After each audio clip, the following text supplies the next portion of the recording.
하나님께 예배드리러 오신 성도님들을 축복합니다. 우리 다 같이 인사합시다. 사랑합니다. 축복합니다. 오늘 말씀은 하나님의 부르심이라는 제목으로 은혜를 나누려고 합니다.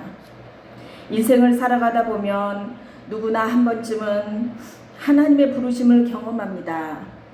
어떤 사람은 목회자로, 어떤 사람은 선교사로, 어떤 사람은 가정과 직장에서 하나님 나라를 위해 살아가도록 부르심을 받습니다. 그러나 문제는 하나님께서 부르실 때 우리가 항상 순종하지 않는다는 것입니다. 때로는 두렵고, 때로는 이해되지 않고, 때로는 싫어서 도망가기도 합니다. 요나는 바로 그런 사람의 대표적인 모습입니다. 하나님은 요나를 니느웨로 보내셨지만 그는 다시스로 도망했습니다. 오늘은 요나서를 통해 하나님의 부르심이 무엇이며 우리는 어떻게 응답해야 하는지를 살펴보고자 합니다. 첫 번째로 요나가 여호와를 피하여 달아납니다. 여호와의 말씀이 아미떼의 아들 요나에게 임합니다. 너는 일어나 저 큰 성읍 니느웨로 가서 그것을 향하여 외치라. 그 악독이 내 앞에 상달되었습니다. 그러나 요나는 여호와의 얼굴을 피하여 다시스로 도망하려 하여 욥바로 내려갑니다. 하나님께서는 요나에게 큰 성읍 니느웨로 가서 말씀을 증거하라고 하셨습니다. 니느웨 성은 문화적으로나 정치적으로 거대한 세력을 형성하고 있었으나 하나님과 무관한 생활을 하고 있었기 때문에 하나님께서는 요나에게 당신의 말씀을 그들 앞에 증거하라고 하신 것입니다. 하나님께서 요나를 니느웨에 파송하셔서 그들에게 말씀을 전파하게 하신 이유는 무엇입니까? 그것은 니느웨 백성들의 악독이 하나님 앞에 상달되었기 때문입니다. 여기서 니느웨 백성들의 악독이란 니느웨 사람들이 우상을 섬기고 전쟁 중에 매우 잔인하게 사람을 죽이고 건물을 파괴하는 등 그 죄악이 극에 달하였기 때문입니다. 그러므로 하나님께서는 그들에게 자신들의 죄악을 깨닫게 하시고자 요나 선지자를 부르신 것입니다. 요나는 여호와의 얼굴을 피하여 다시스로 도망하려 하였습니다. 요나는 여호와의 성전이 있는 이스라엘만 벗어나면 하나님께서 자기에게 니느웨로 가서 회개를 외치라는 사명을 주지 아니하실 거라고 생각했습니다. 당시 니느웨는 아수르의 성읍으로서 이스라엘과 적대 관계에 있었습니다. 따라서 요나가 니느웨에 가기 싫어했던 이유는 멸망에 대한 선포를 듣고 그들이 회개하여 하나님의 심판을 받지 않게 될 것을 싫어하였기 때문입니다. 요나는 다시스로 가기 위한 배를 타기 위하여 욥바로 내려갔습니다. 여호와께서는 요나를 깨우치기 위해 자연현상을 이용하십니다. 큰 바람을 바다 위에 내리십니다. 그리하여 바다 가운데에 폭풍이 크게 일어나게 하십니다. 바다 가운데 큰 폭풍이 일어나 배가 거의 깨지게 됩니다. 사공들이 두려워하여 각각 자기의 신을 부르고 또 배를 가볍게 하려고 그 가운데 물건들을 바다에 던집니다. 이 재앙이 누구로 말미암아 우리에게 임하였나 알아보자 하고 제비를 뽑으니 제비가 요나에게 뽑힙니다. 바다가 점점 흉흉해지고 요나가 나를 들어 바다에 던지라. 그리하면 바다가 너희를 위하여 잔잔하리라. 너희가 이 큰 폭풍을 만난 것이 나 때문인 줄을 내가 아노라. 이렇게 이야기합니다. 그러니까 선원들이 요나를 들어 바다에 던지니까 바다에 뛰노는 것이 그칩니다. 여호와께서 이미 큰 물고기를 예비하사 요나를 삼키게 하십니다. 요나가 밤낮 3일을 물고기 뱃속에 있습니다. 요나는 물고기 뱃속에서 3일 3야 동안 지냈습니다. 이와 같이 요나가 물고기 뱃속에서 3일 동안 생존할 수 있었던 것은 기적이 아닐 수 없습니다. 자연현상을 초월한 이러한 일은 하나님만이 아시는 비밀스러운 방법으로 이루어졌습니다. 이러한 초자연적인 방법으로서 하나님께서는 요나를 절망의 구렁텅이로 몰아넣으시고 그곳에서 자신이 주인임을 철저히 인식시키셨을 뿐만 아니라 하나님께서 자신을 불러 사용하시고자 하셨던 그 일을 또다시 기억하게 하십니다. 사랑하는 성도 여러분, 하나님께서는 요나가 니느웨에 가서 말씀을 증거하기를 원하셨습니다. 니느웨 백성들의 악독이 하나님 앞에 상달되었기 때문입니다. 그러나 요나는 하나님의 부르심을 거절하고 다시스로 도망갑니다. 우리도 이러한 모습은 아닙니까? 하나님이 누군가에게 말씀을 전하고 그 영혼들을 구원하기를 원하시는데 복음을 전하는 것을 거절하고 도망하지는 않습니까? 두 번째로 요나의 기도입니다. 2장은 요나가 물고기 뱃속에서 기도를 드린 후 육지에 토하여지는 과정이 기록되어 있습니다.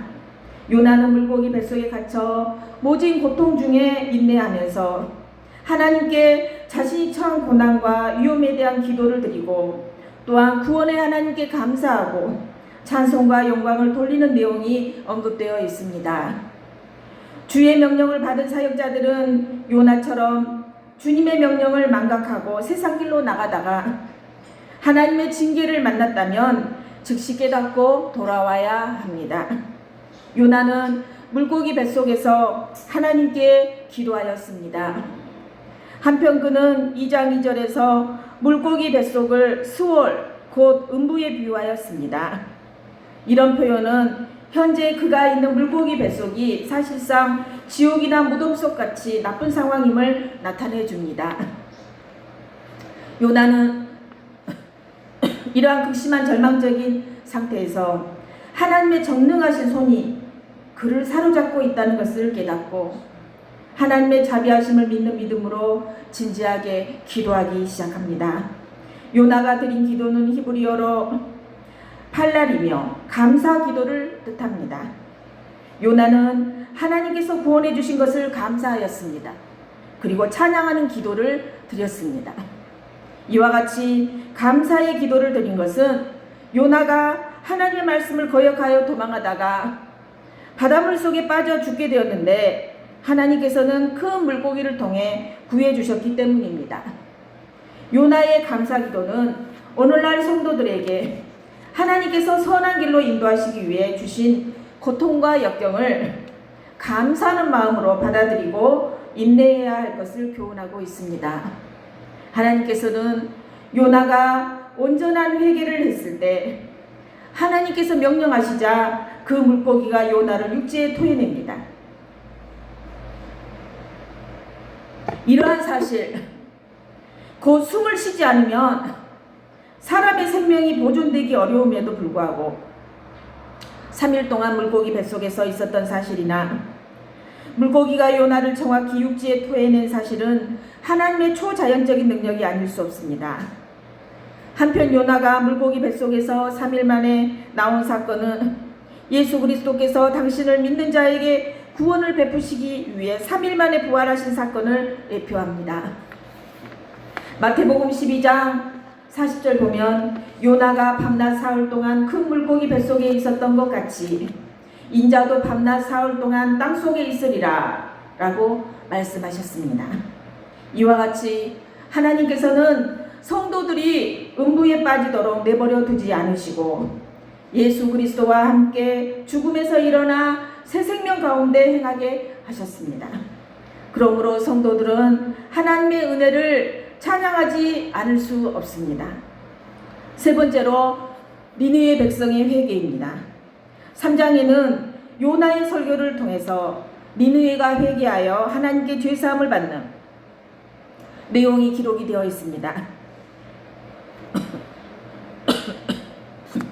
요나가 물고기 뱃속에서 나온 후 하나님의 두 번째 명령을 받고 니느웨로 가서 회개를 선포하자 니느웨 왕과 온 성이 금식하고 회개함으로 하나님께 죄사함을 얻게 되었던 것입니다. 이와 같은 사실은 멸망할 수밖에 없는 니느웨가 금식하여 회개함으로 하나님께 구원받았음을 보여주고 있습니다. 이처럼 멸망받을 위치에 서 있는 자가 진정으로 자복하고 회개할 때 하나님의 은혜의 선물인 구원을 받습니다. 시편 34편 18절 보면 여호와는 마음이 상한 자를 가까이 하시고 중심으로 통회하는 자를 구원하시는도다, 이렇게 말씀합니다. 니느웨는 큰 성읍이었습니다. 요나는 니느웨에 들어온 첫날부터 백성들에게 니느웨가 40일 후면 무너질 거라고 선포하였습니다. 이 말은 니느웨가 하나님의 무서운 심판을 받고 멸망당하는 것을 선포한 것입니다.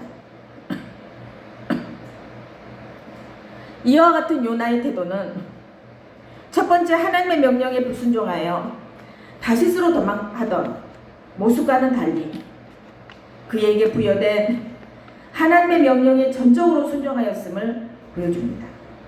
니느웨 백성들은 요나의 선포를 듣고 하나님을 믿은 후 금식을 선포하고 물온 대수하고 굵은 배를 입었습니다.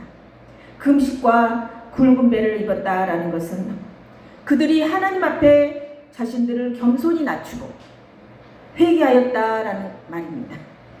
이와 같은 사실을 볼 때 그들은 자신들이 하나님 앞에 죄인이고 형벌을 받게 된 것도 당연하다는 것을 깨달았을 뿐만 아니라 회개를 통하여 용서해 주시는 하나님의 은혜를 체험하였음에 틀림없습니다.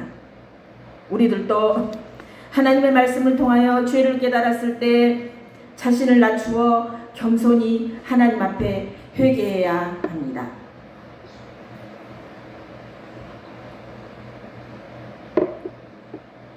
5절 말씀 보면 니느웨 사람들이 하나님을 믿고, 이 귀절의 의미는 니느웨 백성들이 요나를 통해 하나님께서 선포하신 말씀을 확고하게 의뢰했다는 말입니다. 니느웨 왕은 요나의 설교에 대한 소문을 들은 후 보좌에서 일어나 왕복을 벗고 굵은 베옷을 입고 제 위에 앉았습니다. 여기에서 굵은 베옷이란 매우 거칠고 색깔이 어두워서 평상복으로 입기에는 적합하지 못한 옷으로서 슬픔과 회개에 대한 상징입니다. 제 위에 앉았다라는 말은 매우 겸비한 마음을 상징하는 행동입니다. 그 자신의 소망이 없고 절망 중에 있음을 나타내 줍니다. 오늘날에도 하나님께서는 주의 종들을 통해 복음을 선포하고 계십니다. 그러므로 성도는 주의 교훈을 귀중히 여기고 그 교훈에 비추어 과거의 죄악을 생각하며 자신을 낮추어 회개해야 합니다. 니느웨 왕은 사람과 짐승 모두가 베옷을 입고 금식하며 여호와께 부르짖을 뿐만 아니라 각기 악한 길과 손으로 행한 강포에서 떠나라고 명령하였습니다. 여기에서 짐승에게까지 회개하라고 한 것은 실제로 짐승이 회개의 기도를 드릴 수 있다는 말이 아닙니다. 니느웨 왕의 철저한 회개의 의지를 나타내는 것으로 당시 근동 지방에서는 짐승들도 이러한 공적 애통에 포함시키는 것이 흔한 일이었다고 합니다. 하나님께서는 그들이 자기들의 잘못을 뉘우치고 악한 길에서 돌아서는 것을 보시고 선언하신 재앙을 내리지 않으셨습니다. 이처럼 니느웨 백성이 회개함으로 하나님의 용서를 받은 사실은 하나님께서 죄에 대한 심판보다 그들의 회개를 더 원하신다는 것을 볼 수 있습니다. 조난당한 2명의 선원이 있었습니다. 그들은 며칠 동안 표류하고 있었습니다. 두려움과 좌절로 신음하던 한 선원이 하나님 앞에 기도하기 시작합니다. 하나님, 저의 죄를 용서해 주세요. 저는 그동안 너무나 많은 죄를 짓고 살아왔습니다. 주님, 이번 한 번만 저를 구해 주신다면 이제 하나님을 위해 살 것을 맹세합니다. 라고 기도를 하였습니다. 그때 동료 선원이 잠깐 저기 육지가 보이네 소리를 질렀습니다. 그 말과 동시에 그 선원은 더 이상 회개하지 않았습니다. 이 이야기는 많은 사람들의 모습을 대변해주고 있습니다. 우리들도 그러죠. 하나님, 저 병만 고쳐주신다면 제가 하나님 잘 믿겠습니다. 그래가지고 하나님이 치료해 주시는데 언제 그러라는 듯이 잊어버리고 열심히 믿지 않습니다. 요즘도 참으로 많은 사람들이 위기를 모면하기 위한 회개를 하고 있습니다. 너희는 너희가 범한 모든 죄악을 버리고 마음과 영을 새롭게 할지어다. 이스라엘 족속아, 너희가 어찌하여 죽고자 하느냐라고 말씀합니다. 네 번째로 요나의 분노와 하나님의 자비가 나옵니다. 요나는 하나님께서 뜻을 돌이키신데 대하여 심히 싫어 분개하였습니다. 그의 이 같은 태도는 자기의 기대와는 반대로 하나님께서 이스라엘을 압제하던 원수의 성읍 니느웨를 멸망시키지 않았기 때문입니다. 또한 그의 불만은 마음의 아량이 넓지 못한 데서 나온 것입니다. 40일만 지나면 멸망하리라는 그의 선포가 거짓으로 판명남으로써 자기 위신이 실추되었다고 생각했기 때문입니다. 그러나 하나님께서는 비록 악인이라 할지라도 그가 회개하고 당신께 돌아오기를 기뻐하십니다. 따라서 하나님의 의를 깨닫고 악인의 심판보다 구원을 위해 기도하여야 합니다.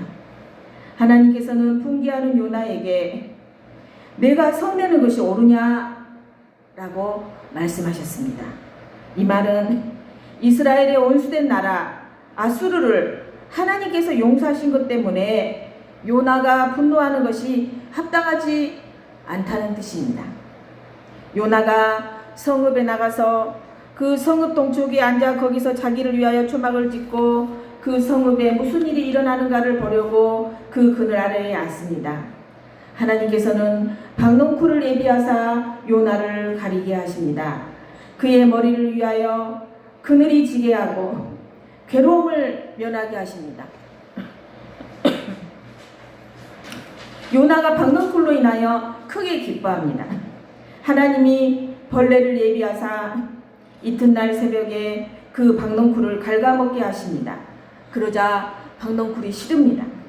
해가 뜰 때에 하나님이 뜨거운 동풍을 예비하셨고 해가 요나의 머리에 쪼임에 요나가 혼미하여 스스로 죽기를 구합니다. 하나님이 요나에게 말씀하십니다. 내가 이 박농쿨로 말미암아 성내는 것이 어찌 옳으냐? 그가 대답하되 내가 성내어 죽기까지 할지라도 옳습니다 라고 이야기합니다. 그러자 하나님 말씀하십니다.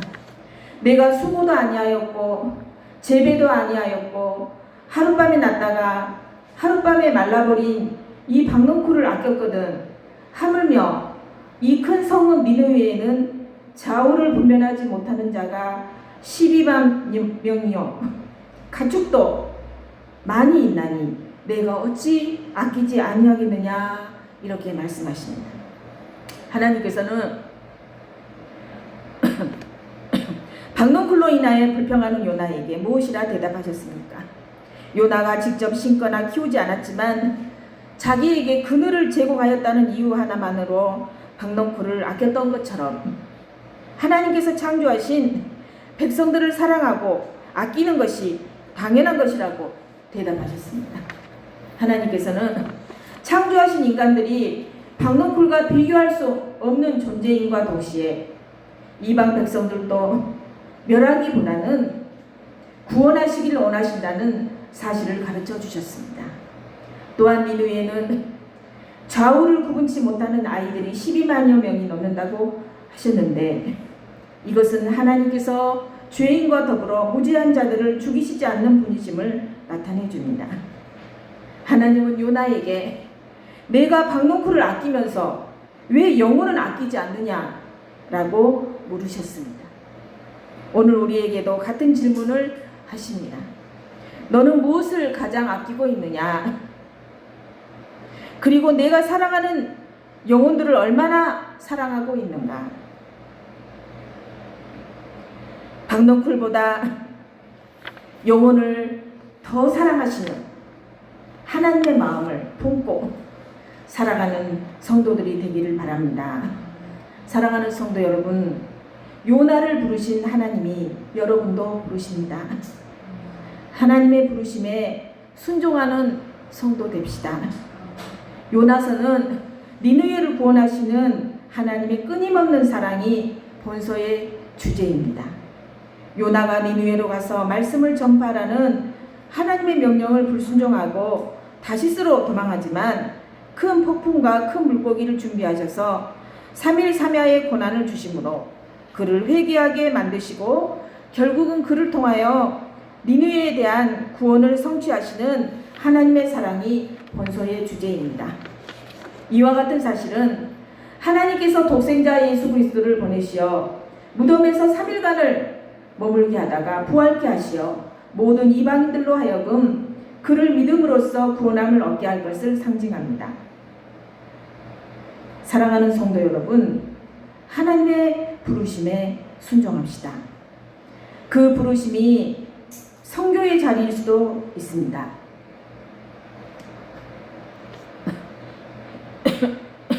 그 부르심이 또한 가정의 자리일 수도 있습니다. 또 그 부르심이 교회의 섬김일 수도 있습니다. 중요한 것은 순종입니다. 하나님의 부르심에 순종할 때 우리의 삶은 하나님의 놀라운 구원의 역사에 쓰임받게 될 것입니다. 자, 따라합시다. 주여, 제가 여기 있나이다. 나를 보내소서. 아멘. 기도드리겠습니다. 하나님, 감사드립니다. 귀한 말씀 주셔서 감사드립니다. 주여, 제가 여기 있나이다. 나를 부르소서. 하나님, 하나님의 부르심에 순종하게 해주시옵소서. 성교의 자리에서, 또한 내 가정에서, 내 직장에서, 또한 교회에서 하나님의 부르심에 순종하며 살아가게 해주시옵소서. 예수님 이름으로 기도드립니다. 아멘.